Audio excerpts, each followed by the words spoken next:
Once upon a time, in a vibrant meadow where the sun danced across the grass and flowers painted the landscape with hues of every color, there lived a hare named Harold.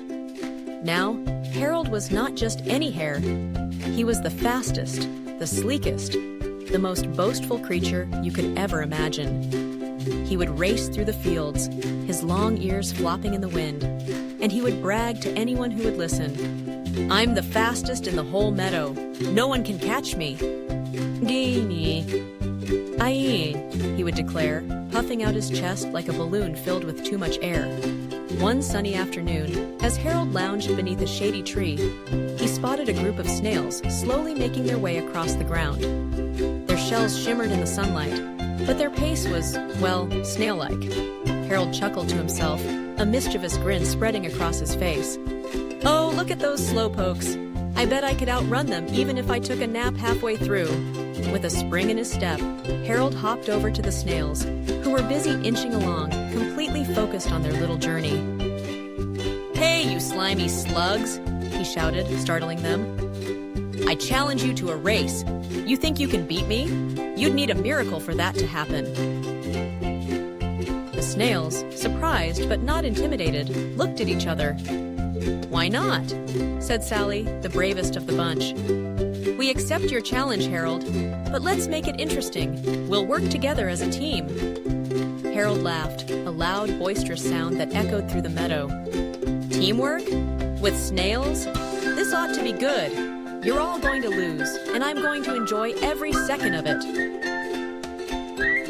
The snails, undeterred by Harold's arrogance, began to devise a plan. They knew they were slow, but they also knew something Harold didn't. They were clever. They gathered in a circle, their little shells glistening as they huddled together. "Okay, team," Sally said. "We need to think outside the shell. We may not be fast, but we can outsmart him." As the day of the race approached, the meadow buzzed with excitement. Animals from all around came to watch the spectacle. The birds perched on branches, the rabbits gathered in clusters, and even the wise old tortoise shuffled over to see what all the fuss was about. Harold stood at the starting line, full of confidence, while the snails lined up behind him, ready to give it their all. "On your marks, get set, go!" shouted the tortoise, and off they went. Harold shot forward like a lightning bolt, leaving the snails in a cloud of dust. He laughed as he glanced back, seeing them barely moving.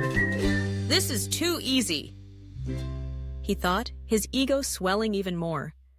He raced ahead, feeling invincible, and decided to take a little break. "I'll just rest here for a moment," he said, plopping down under a tree. "They'll never catch me." Meanwhile, the snails had a different strategy. Instead of racing at full speed, they formed a line, each one pushing the other along. "Let's go, team," Sally encouraged. "We may be slow, but we're steady." They moved in unison, inching their way forward, determined to keep their spirits high. As Harold napped, the snails continued their slow but steady progress. They encouraged one another, sharing words of motivation. "We can do this!" "Keep going!" "We're a team!" Their unity gave them strength, and soon they were approaching the finish line. Harold, blissfully unaware of the snail's progress, woke up with a yawn and stretched his long legs. "I think I'll take my time now," he said, feeling overly confident. "I'll just hop over to the finish line whenever I feel like it." He bounded ahead, ready to claim his victory, but as he rounded the final bend, his eyes widened in disbelief. There, just inches from the finish line, were the snails. They had crossed it together, their little bodies all in a line, celebrating their triumph. "We did it! We won!" they cheered, their voices ringing with joy. Harold skidded to a halt, his jaw dropping in shock. "No way! How could this happen?" he stammered, his arrogance crumbling like a sandcastle at high tide. The animals in the meadow erupted in applause, their cheers echoing across the fields. "Hooray for the snails! Hooray for teamwork!" they shouted. Harold stood there, his pride deflated, realizing that he had been outsmarted by the very creatures he had underestimated. "But I'm the fastest!" he protested weakly. Sally, with a twinkle in her eye, approached him. Harold, speed isn't everything. It's about how we work together and support each other. You may be fast, but we showed you that teamwork and humility can triumph over arrogance. Harold felt a strange sensation in his chest, something he had never experienced before.